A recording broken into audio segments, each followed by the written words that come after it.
The Divine Processions and the Divine Energies by David Bradshaw. The concept of the divine energies, energeia, is commonly associated with late Byzantine theologian Gregory Palamas.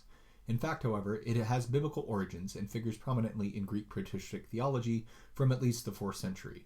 Here I briefly trace this history, beginning with the Pauline usage of energeia and continuing through the Cappadocian Fathers, Dionysius the Areopagite, Maximus the Confessor, and Gregory Palamas.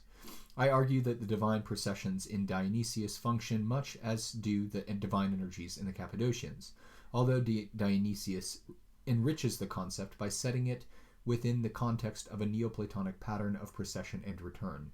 Dionysius' own work was in need of a further synthesis, in that he does not explain the relationship between the divine processions and the divine logoi, the divine and the good acts of will, by which God creates. Maximus, the Confessor, then introduced a further element into this complex tradition through his argument that certain natural energies must necessarily accompany any nature.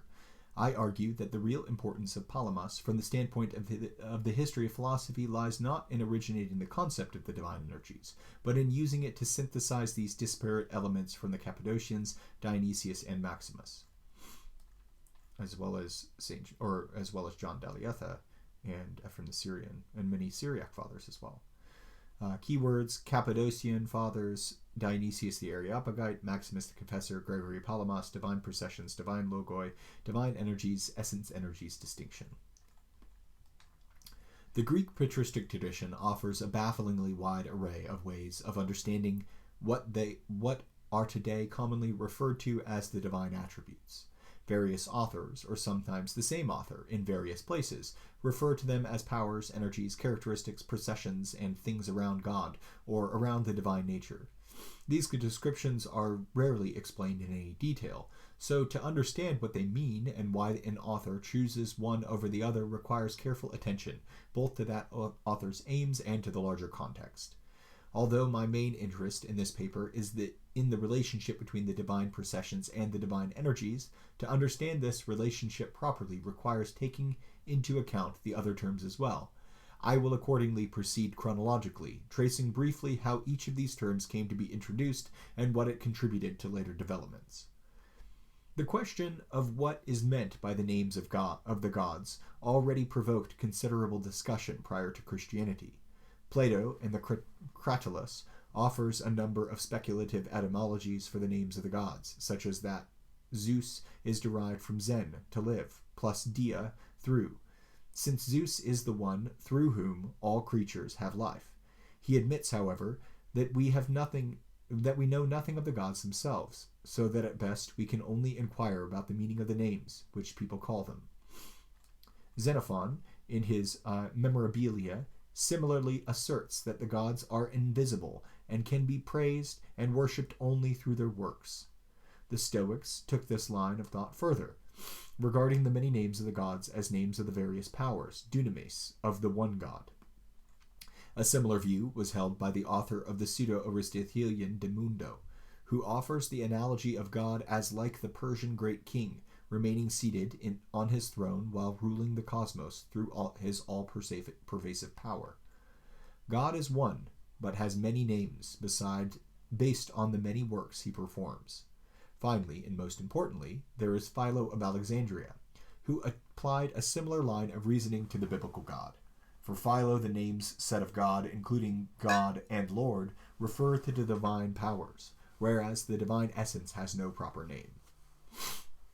Christian authors, although not reifying the divine powers to the same extent as Philo, likewise regarded the divine names as properly naming only God's activity, or, to put the same idea in a less radical form, God as he is manifest in his activities. Justin Martyr writes, To the Father of all, who is unbegotten, there is no name given. But these words, Father and God, and Creator and Lord and Master, are not names, but appellations, prosreses, derived from his good deeds and works. An appellation is here a name given to someone based on the work he performs, much like fireman or nurse in English. Theophilus of Antioch similarly holds that God is recognized only by his works and mighty deeds. He accordingly derives the preeminent divine name Theos from God's having placed tethekenai, all things in stability, and his running and being active, thein, through all creation. Clement of Alexandria asserts that we do not name God properly, kurios, but that all the divine names taken together are indicative of the divine power.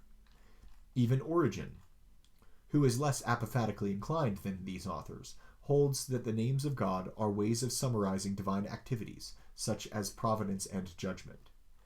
That the divine names are based upon or even refer to the works or powers of God was thus already a well-established idea in the ante-Nicene period. Gregory of Nyssa adopts a similar view, but shifts the focus instead to the divine operations, energeia. Like Clement, he argues that the divine nature has no extension, diastema, or limit, peras, and therefore cannot be named.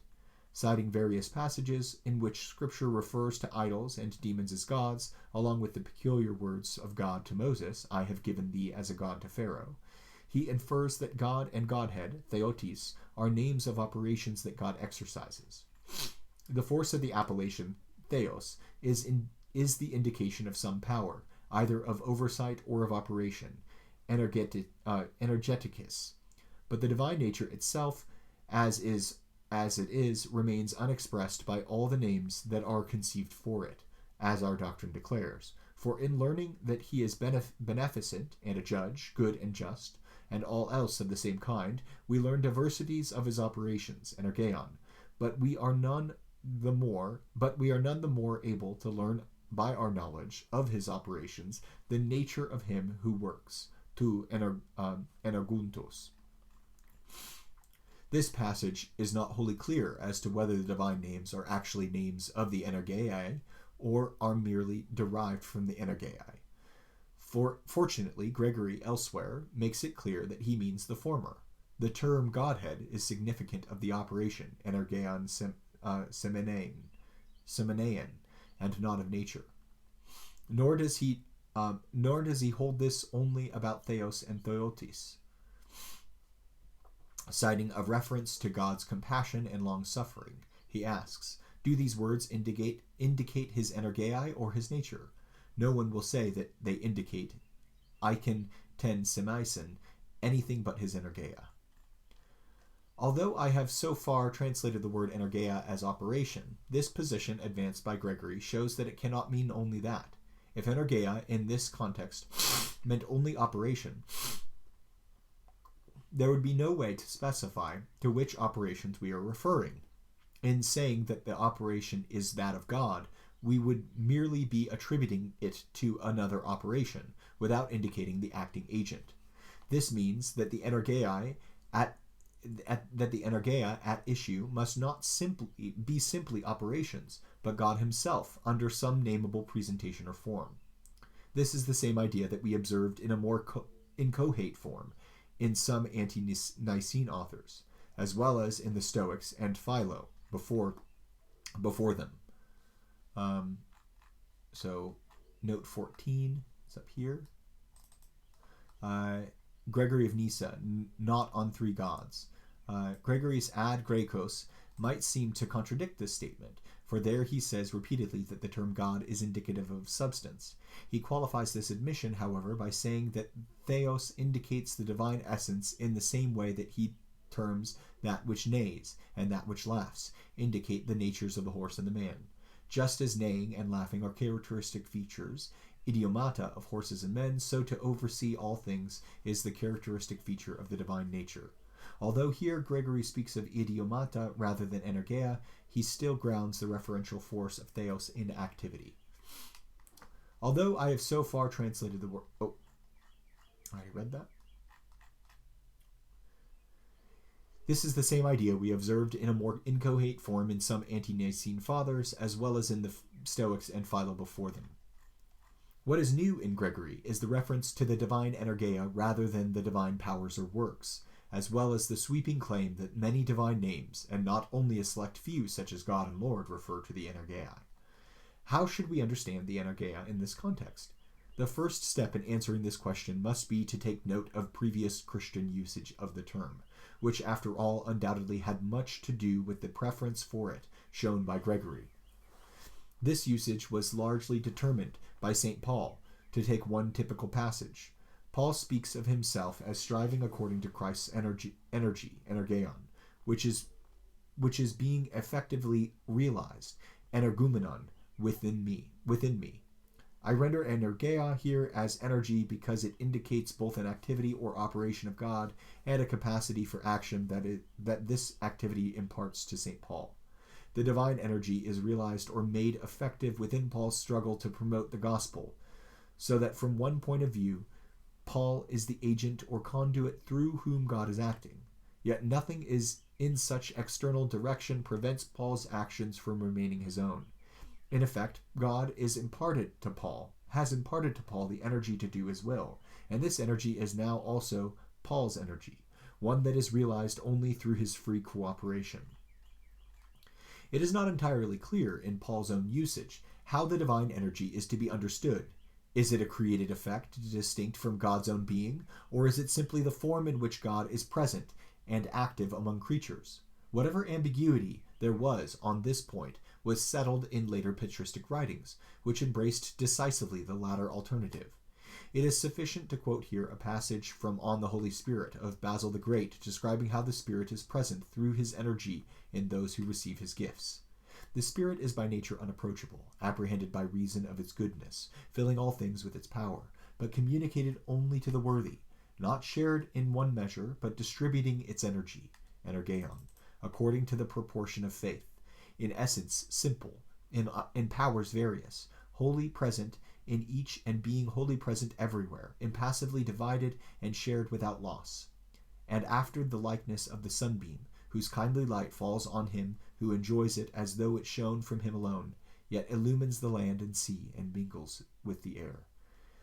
Through the divine energy, the Spirit is wholly present in each and shared without loss. The divine energy is thus not a reality distinct from God, but a particular way in which God appears and is manifest. It is in this light that we must understand Gregory of Nyssa's teaching that the divine names are names of divine energies. This teaching, in turn, helps shed light on another important text, Basil's Epistle 234. In this epistle, Basil seeks to answer the taunt of the Eunomians that one who does not know the divine essence worships what he does not know. Basil replies. Well, we'll see what Basil replies in a moment. First, let's go back to... Nope, nothing worth reading there. Basil replies.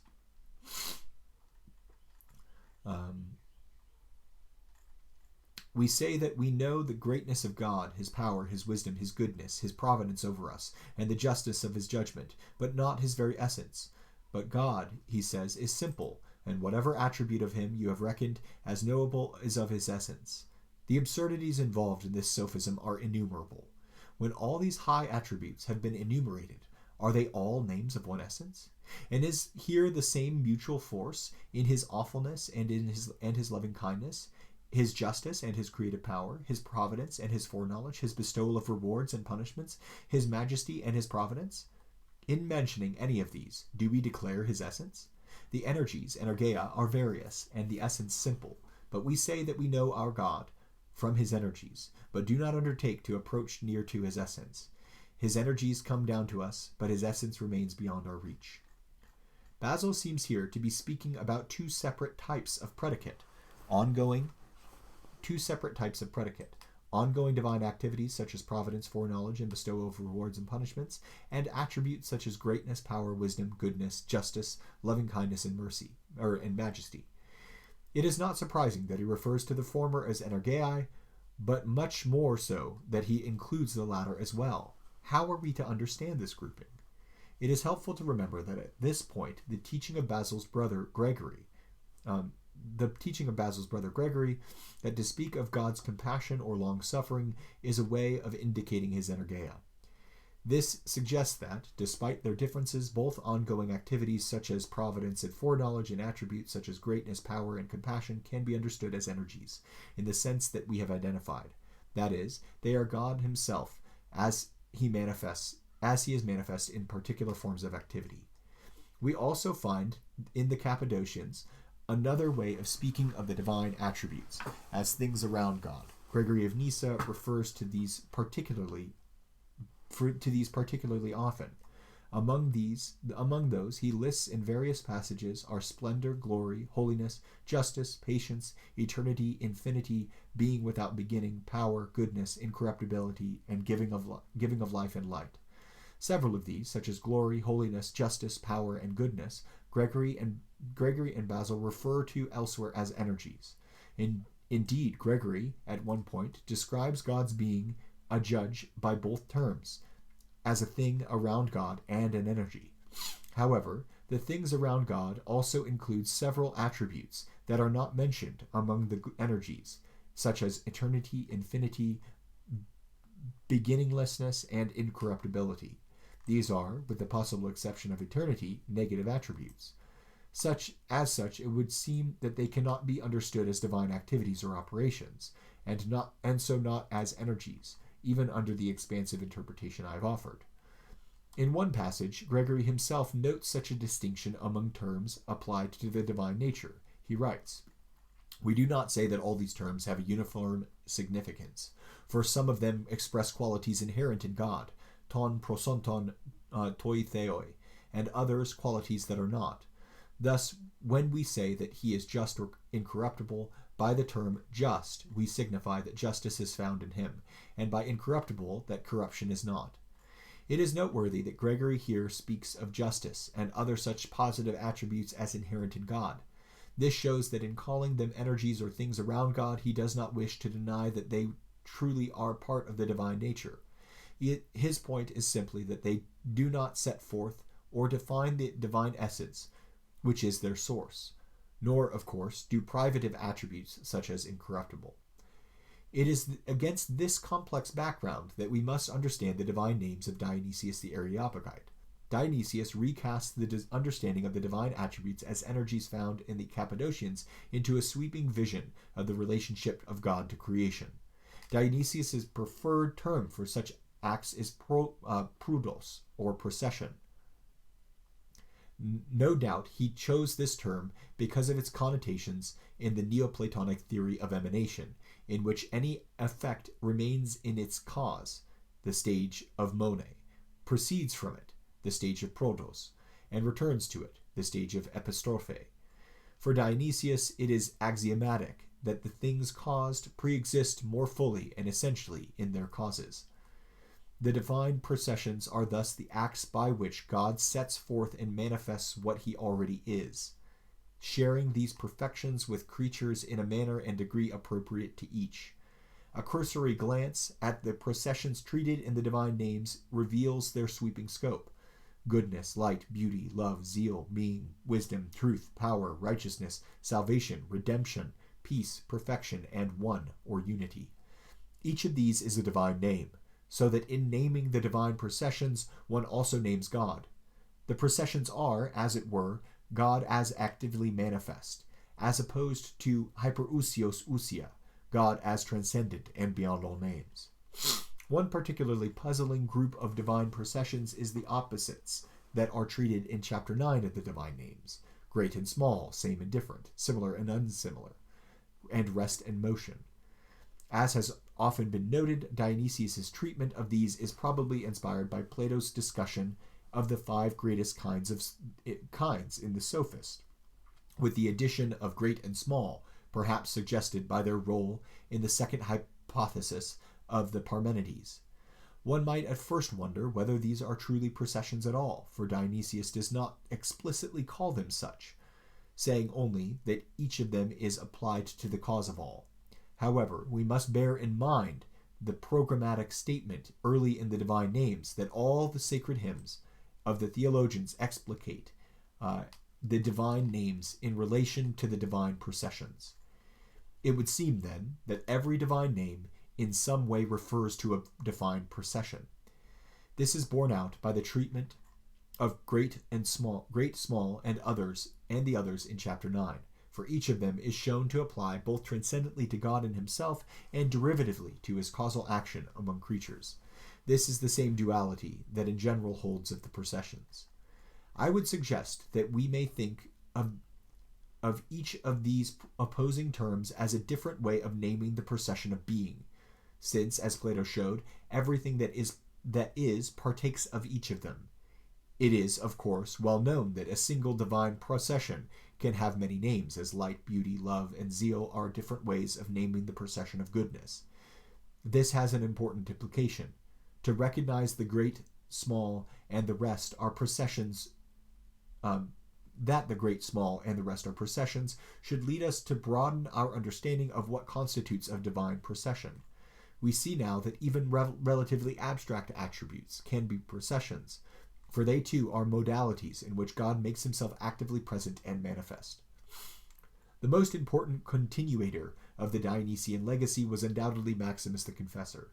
Like the Cappadocians, Maximus speaks frequently of the things around God. However, Maximus significantly unifies this concept by identifying the things around God as goodness and all that term goodness implies, that is, all life, immortality, simplicity, immutability, infinity, and such things which are essentially contemplated around him. The priority that Maximus gives to goodness is probably due to the fact that good is the preeminent divine name in Dionysius, and indeed Dionysius identifies goodness as the divine substance, huparxis. By unifying the things around God in this way, Maximus shows the common root shared by the more positive divine attributes, such as goodness and life, and those that are seemingly merely privative, such as immortality, simplicity, immutability, and infinity. For Maximus, all of these are implications of the divine perfection, or, to put it another way, ways in which God manifests himself as the good. Maximus also sharply distinguishes all of these attributes from the divine essence, calling them works, erga, of God, that God himself, as their creator, infinitely transcends. On the other hand, Maximus adds shortly thereafter that God is life, and elsewhere he emphasizes that to participate in being, goodness, wisdom, and eternity is to participate in God. God is thus both each of these perfections and beyond them as their source. This is the same duality that characterizes the divine energies, and in the Cappadocians and the divine processions in Dionysius, it strongly suggests that the things around God are, for Maximus, their functional equivalent. Thus we find that in Maximus too, the divine processions, or the functional equivalent, include relatively abstract properties such as immortality, simplicity, and infinity, as well as those such as goodness and life, that are more immediately evident through activity. A further strand in Maximus's thinking about the divine energy emerges in his response to the monoenergist controversy. Monoenergism is a doctrine that Christ, although of two natures, divine and human, possessed a single operation or energy which was both human and divine. The fundamental issue at stake in this controversy was whether energy is to be associated with hypostasis, which is one in Christ, or with essence or nature, of which there are two. Although Maximus was initially relatively open-minded toward monoenergism, he soon settled on a resolute opposition. His fundamental argument was that without the affirmation of the two energies in Christ, that of two natures would be empty.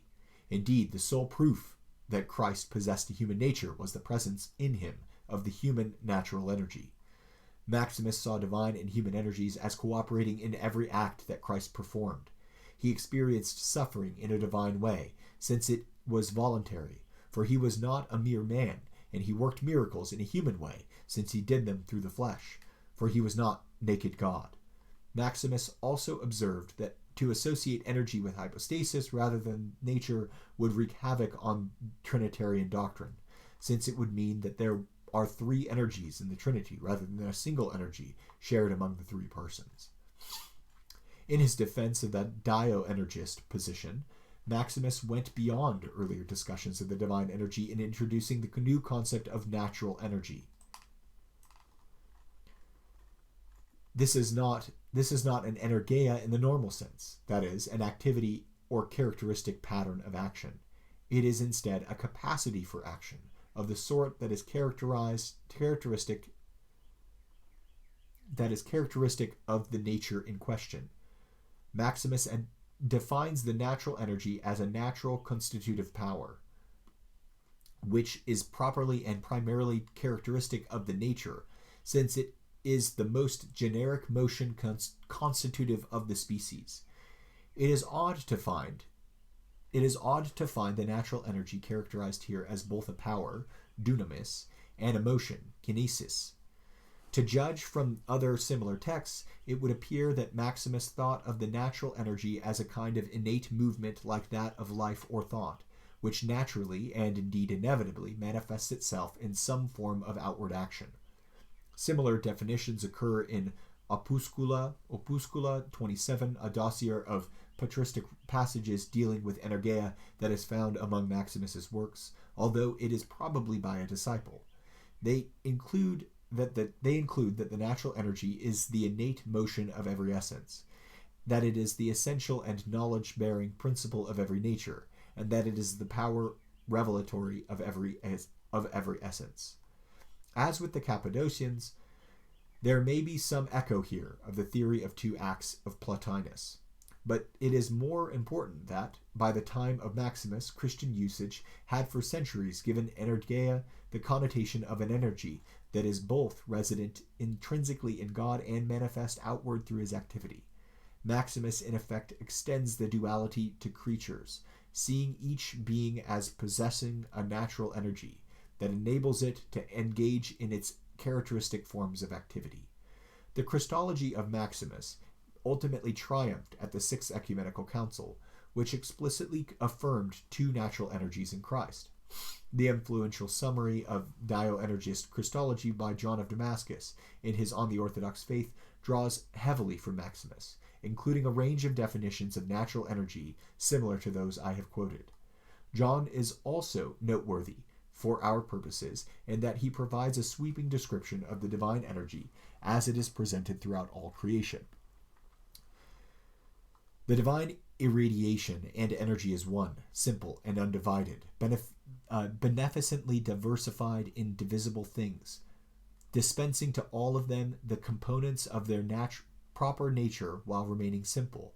Toward it all things tend, and in it they have their existence, and to all things it communicates their being in accordance with the nature of each. It is the being of things that are, the life-giving. It is the being of things that are, the life of the living, the reason of the rational, and the intellectual act of those possessing intelligence. This passage is plainly modeled on the description of the divine processions in Dionysius.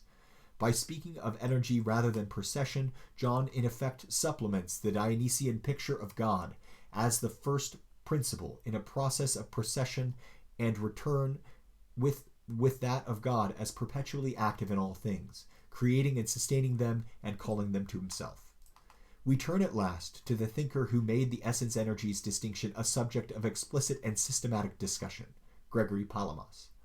Palamas was primarily concerned to defend the uncreated character of the light beheld by the hesychasts, but this naturally led him to deal with the insistence of his opponent Barlaam that only the divine essence is uncreated.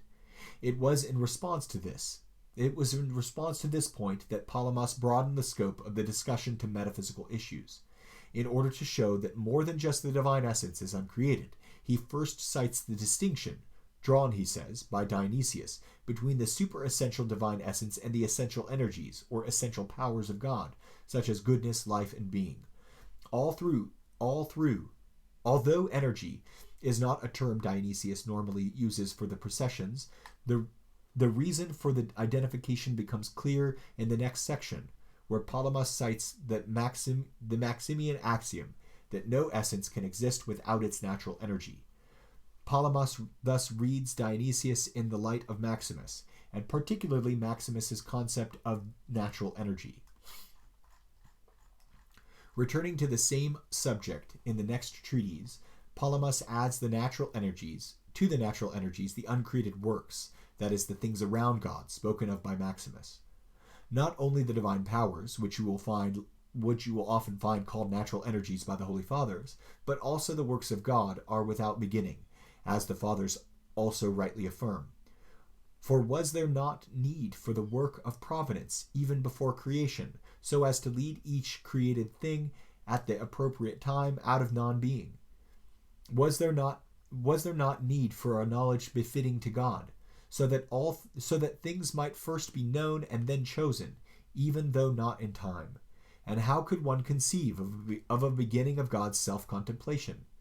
Palamas goes on to add that the further instances of the divine will, which is uncreated yet not the same as the divine essence, and the predeterminations, prorismoi, by which God foreordains the existence of creatures.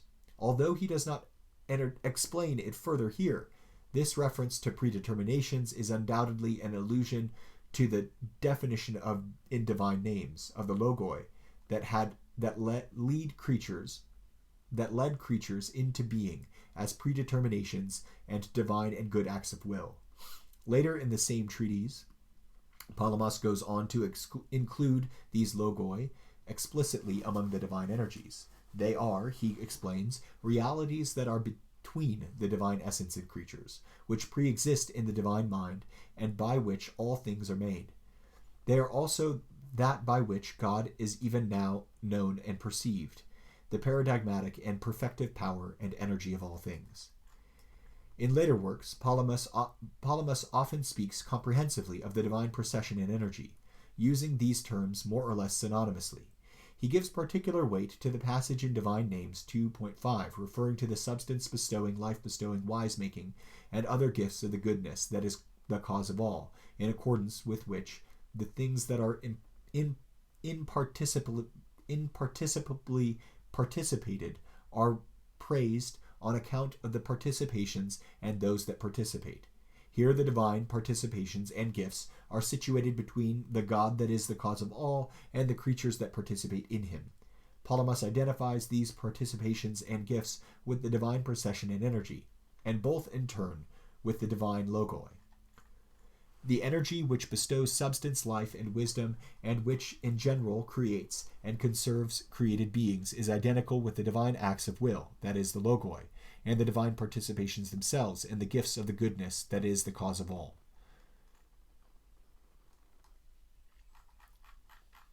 So 45.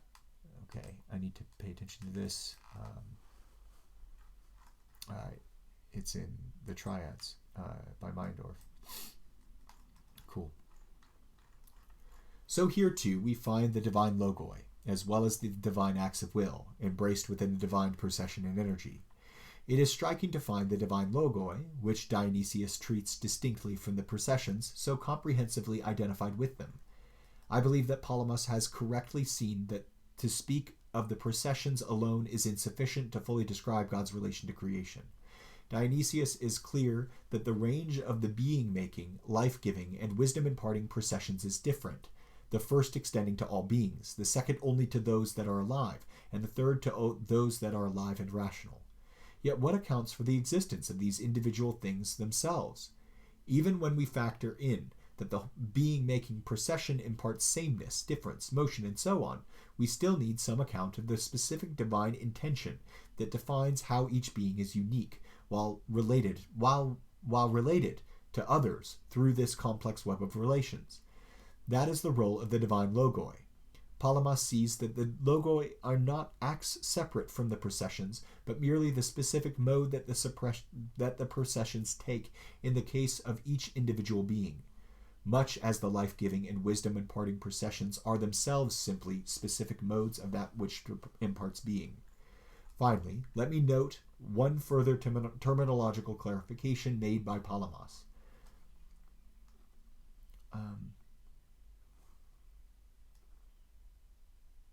I wonder if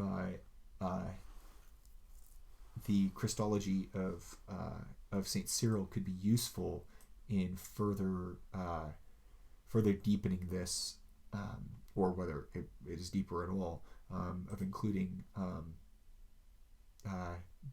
the kenosis as the mode, the self-emptying of the Godhead as the mode in which humanity and divinity are united. That the energies are, in some sense, a self-emptying act, that the divine energies are they are the manifestation of the presence of God, but they're at the same time an emptying of the presence of God that enables his manifestation, or an emptying of the essence of God, or an emptying of God in order to preserve his simplicity and his unity, even in the diversity of manifestations.